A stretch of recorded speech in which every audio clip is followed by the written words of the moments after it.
You have got to start thinking bee, my friend. Thinking bee! Thinking bee! Thinking bee! Thinking bee! Thinking bee! Thinking bee! Thinking bee! Hey guys, what's up? So I'm in school, clearly. And I'm here to tell you about bees. So yes, this is another project for school, by the way. So yeah, and okay, fun fact about this video. I already posted it like months ago, but I didn't like it enough to turn it in. So I deleted it and now I'm just doing this. So if you recognize some of the facts, it's because I already told you. So let's get into it. So first, Please pardon this interruption. Grand Hall. First, I'm going to tell you about population.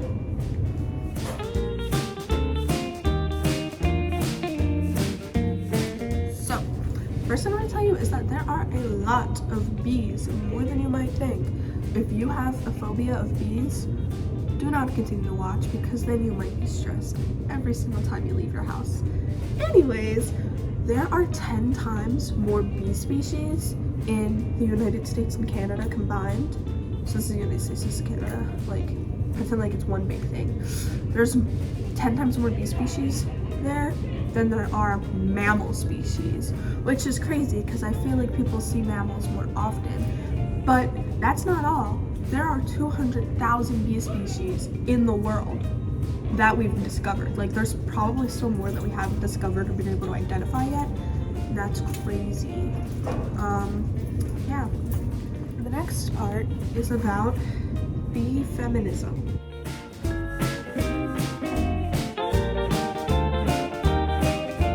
So, female bees actually do most of the work. So, when they know that they're like about to have a bee baby, she was like, all right, let's make my little home for me and my bees. Bees, I can say that's a bee pun, right? Anyways, they don't live in beehives like you may expect. I mean, some do, obviously. They just make it up for like TV shows. But most bees live in little like not holes, but like if there's like a hollowed out log or underground, like that's where they typically live. And the females are the ones that like prepare the home. So first she has to wet the ground with either water or her saliva.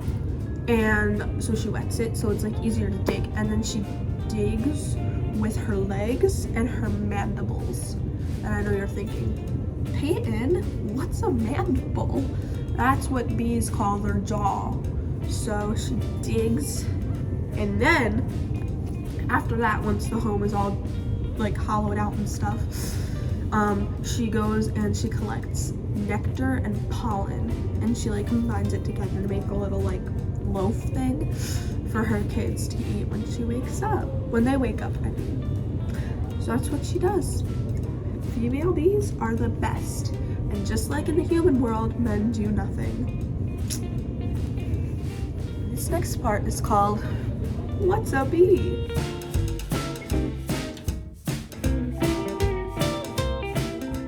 So, I know that a lot of people tend to confuse bees, wasps, hornets, but also a lot of times bees can also be confused for flies.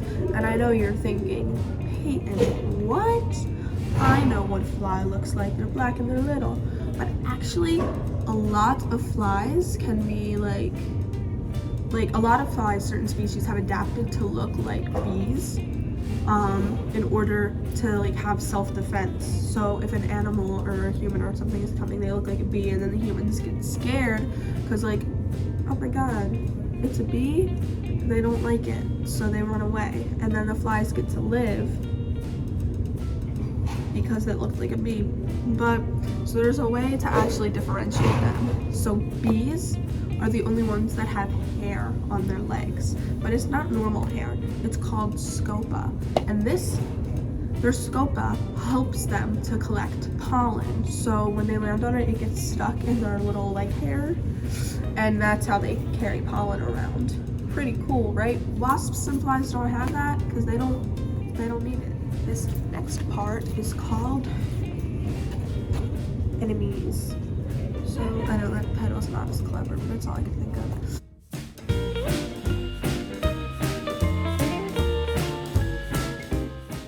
Bees actually have enemies. So, like, they have different enemies in their different stages of life, because just like us, bees go through a life cycle where they're little, they're a little bit bigger, they're a little bit bigger, and then they're an adult. Oh, also there's that part where they're like an egg. Anyways, so when they're adult bees, do you know what happens? Spiders happen, and I'm scared of spiders. But so they're in their little web right up here. Okay, I'm gonna act this out for you. Spiders up here making their web, and then here's the bee. So the bee's not paying attention, right? The spider comes and attacks it mid-flight, and then the bee dies. I know, right? But guess what? That's not even the worst one. So there's this parasite. It's called a thick-headed fly. I think they're actually called a parastoid, not a parasite. But yeah, so this is a parastoid called the thick-headed fly. And they usually attack bees. So they'll also do it in flight sometimes, but they'll grab them and run on them, and then they'll rip them apart with their abdomen to get in there to like parasite them. Why would they do that? That's crazy. So yeah, bees have enemies. Watch out. This next section is called social life.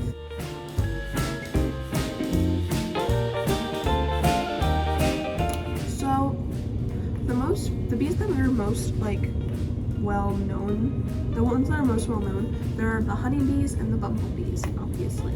And so everyone thinks of it like they live in a little hive, they share work, there's a queen bee, stuff like that.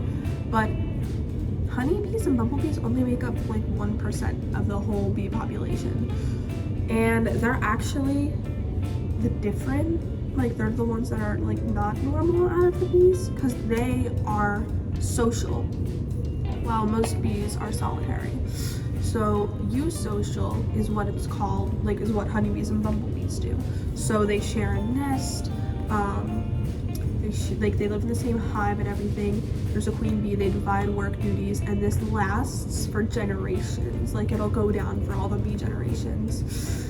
But that's not how most bees do it. And this next one is called semi-social.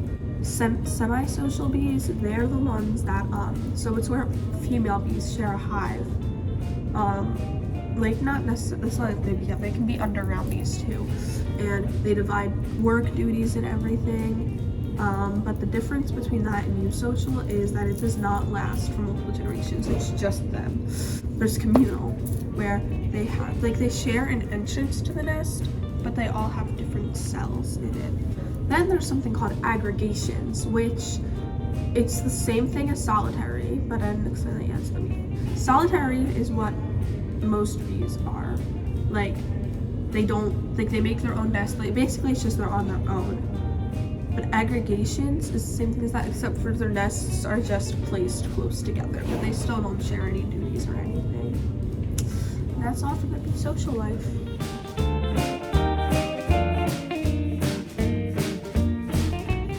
Questions. So as I was reading, because this is a book report, I forgot to mention that, but this is a book report, and as I was reading this book about the bees, I had some questions. So I did some research to find my answers. So question number 1 is, can bees mingle with other species? Because clearly bees are very intelligent, and like they have a way of communicating with like each other, the bees, and they do this little waggle dance. So I was like, maybe they can communicate with other species. Can they? No, they cannot. But when I say species, I mean like different animal species, not different bee species. But here's what I did find on that. Bees can actually communicate with bees from different locations. once they're placed in like the same area together for an extended period of time. But the reason why, like, if they first meet each other, like, and this bee's waggling, see, they're waggling differently because this bee's from America and this bee is from France. So it's like having an accent or like different language, so they can't communicate with bees from different regions right away. But after an extended period of time, they learn to understand the accent, and then they can understand them. So I thought that was pretty cool. Okay, so this next question is nectar like different based off of different flowers? And the answer to this one is actually yes. So larger flowers typically produce more nectar, which makes sense. And nectar is sweeter when it's warmer. So flowers that live in like a higher, like hotter climate, they will produce sweeter nectar than like flowers in like just like a normal area that's not as hot. So yeah, pretty crazy. Okay guys, thank you so much for watching this video. I think it slays pretty hard. I don't know, maybe I'll get an A. Miss Sneer, can I please have an A? I worked very hard on this and I love the bees. I was gonna wear my bee hair clips for this video, but I couldn't find them, so here I am, bee-less. That's not a way to be. Sorry. Anyways, so this is the end of the video. I hope you enjoy it, and yeah, be nice to your bees. Looking sharp.